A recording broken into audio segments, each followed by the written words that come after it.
time for Overtime Star to keep you waiting. It's week 2, so we're settling in along with the teams out there. There's a lot going on in West Texas tonight, and we have some basin battles, and we had a handful of reporters out for 6A competition.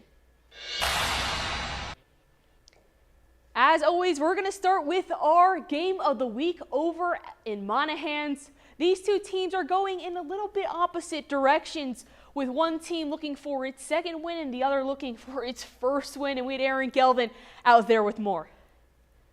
Week 2's game of the week. Andrews at Monahans, and we had a beautiful night for football, at least here in Monahans. No delays tonight. This one played straight on through, no delays, nothing until the end. And we had quite the contest tonight. Monahans looking for their first win of the season, looking to do it against a home crowd. And Andrews looking to make a statement and start the season 2-0 under new head coach Tom Harvey. And let's get to those first half highlights.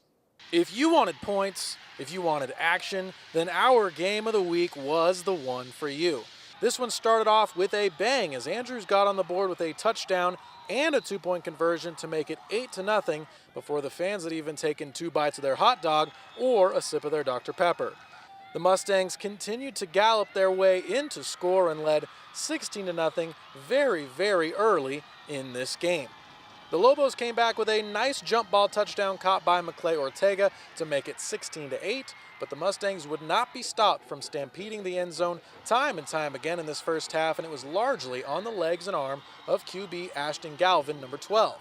He took over the rest of the first half, which featured points aplenty, and Andrews led at the break 44-22.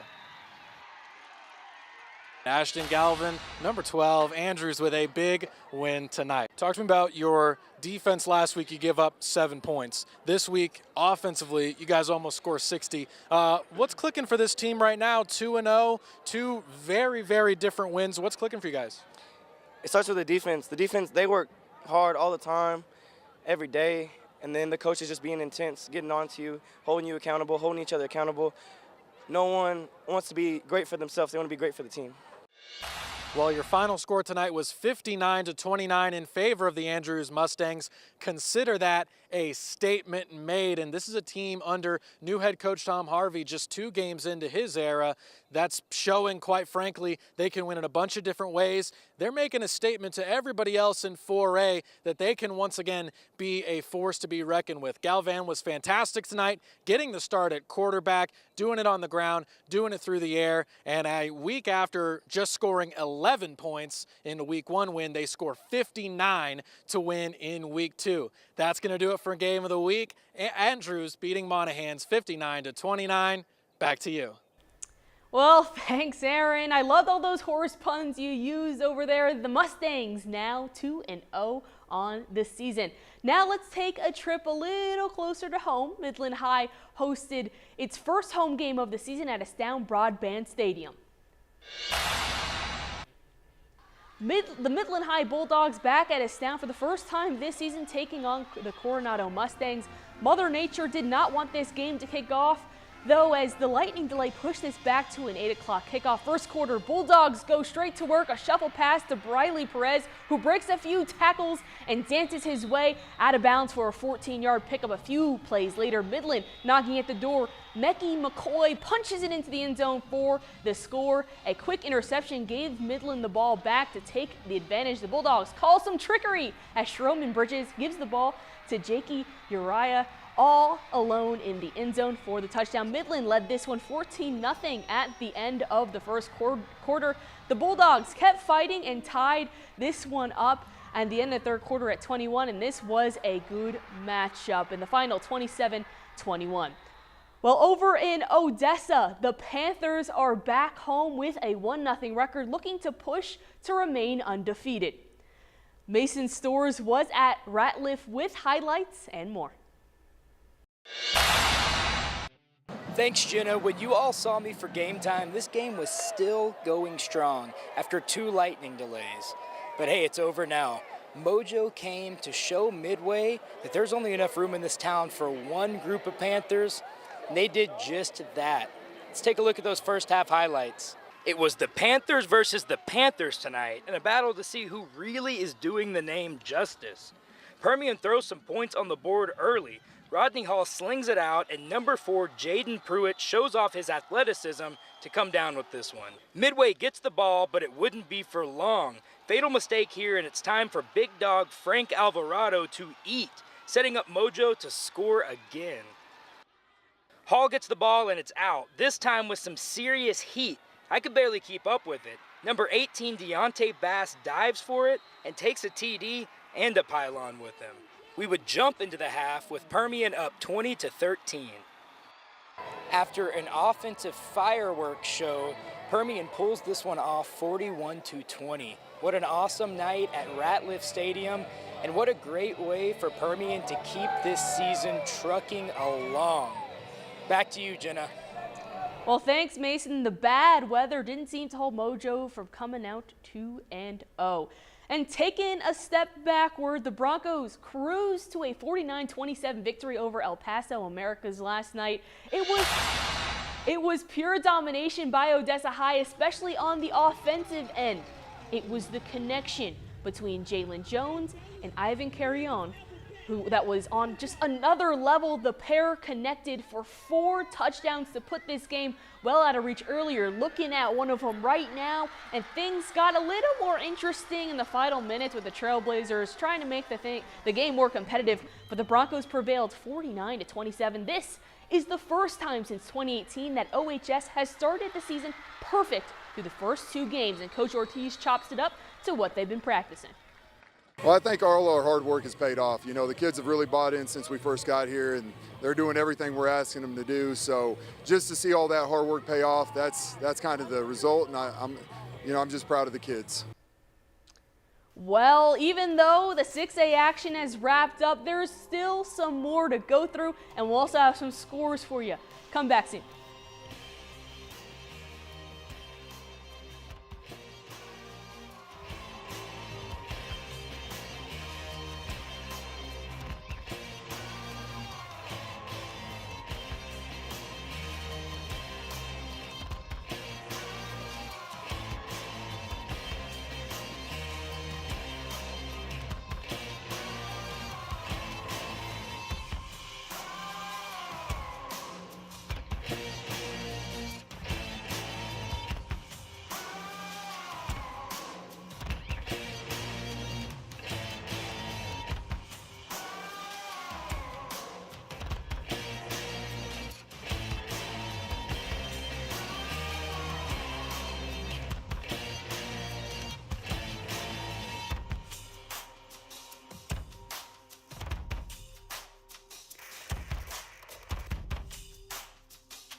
Well, welcome back to week 2 of Overtime. We've already done game time, so we're going to keep this action rolling here on Overtime with Kermit versus Crane. And, well, we saw during Crane's game last week that they fell to McCamey 28-21, but in this one, it was a different story when it was actually Kermit who ended up scoring first on this drive, a deep ball over to Devontae Dawson, and then it was a keeper for the other team, who was the Golden Crane. Sorry about that. He wanted to go in on his own, and then this time it was a slipping and sliding from the running backs going in for the score. This one was a back and forth affair. It was Nathaniel Gensler who was getting it done on both sides, and then it was just a back and forth affair like we have mentioned. Yeah, you know, I think we come out, we didn't have a whole lot of motion. We were flat. And, you know, I think we made a couple adjustments at halftime, and basically our kids just played a lot better in the second half. You know, that's something we're going to have to figure out. You know, this is kind of the second week we've kind of started out slow and then turned it on in the second half, so we're going to have to make some adjustments there. Well, one of these teams had to come out on top, and it was Crane who got their first win of the season, 32-23. And on to the next. Big Spring welcomed Lubbock High with hopes to also capture its first win. This one started off a little bit late because of a delay, but the game still went on as we're going to jump to the second quarter of this one. And so that one, ended up, it was the Steers who came all the way to win this game, to get a win for their team, and we'll maybe have those highlights for you later on. But we're going to switch over to another team, and it's going to be Seminole and Shallow Water. It was a tough start for the Indians, trailing early, but not for long, as Blake Flowers uncorks a bomb right into the breadbasket of Kyler Kramer with defenders draping off of him to claim the score 10-3, and we'll see that connection again. Next possession for Seminole, the offense runs a little RPO, faking out the cameraman before Garrett Lenz busts one down the sideline for a big gain. Flash forward, the Indians on the doorstep again. It's Flowers to Kyler, connection again, hitting him with another lob pass in the end zone to make it 7-13 Seminole. But it looks like Seminole ran out of steam as Shallow Water takes this one 40-27 in the fourth. And it was a tough start for the Indians. We also have some scores from Wink, and it was a special teams play, a punt blocked and returned for the touchdown from Hudson Morgan, and it was a good start on all ends of the field for the Wink Wildcats, and it seemed to be contagious for the Wildcats, as this was an interception returned for a touchdown. And so things were happening on the special teams, and they were also happening on the defensive side. And then this one, you see here the Wildcats getting into it, and then it was Michael Daniels rolling out and finding his receiver for a touchdown, so that Ozona had a little bit of steam going into this game, and it was really all Wink Wildcats in this one. Number 20, and then now we have another game that happened yesterday. It was Trinity of Midland who traveled to Lubbock, and it didn't go that well for the Chargers. It was all Lubbock in this one. Trinity did not put up a single point the entire game, getting blown out 56-0, and now fall 1-1 on the season. The Chargers, it was just a tough one for the Chargers all day. Couldn't get anybody going. And coming up on Overtime, we're going to have some of the best moments. We're going to have top plays, and we're going to roll that right now. So we have on this one a Thursday night game. It was Ivan Carry-On all day long.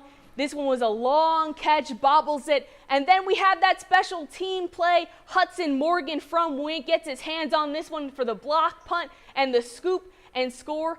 And then let's give the people at Kermit some love with Nathaniel Gensler slipping and sliding past defenders for the score. And finally, it was McClay Ortega who goes up and gets that deep ball for an impressive touchdown grab.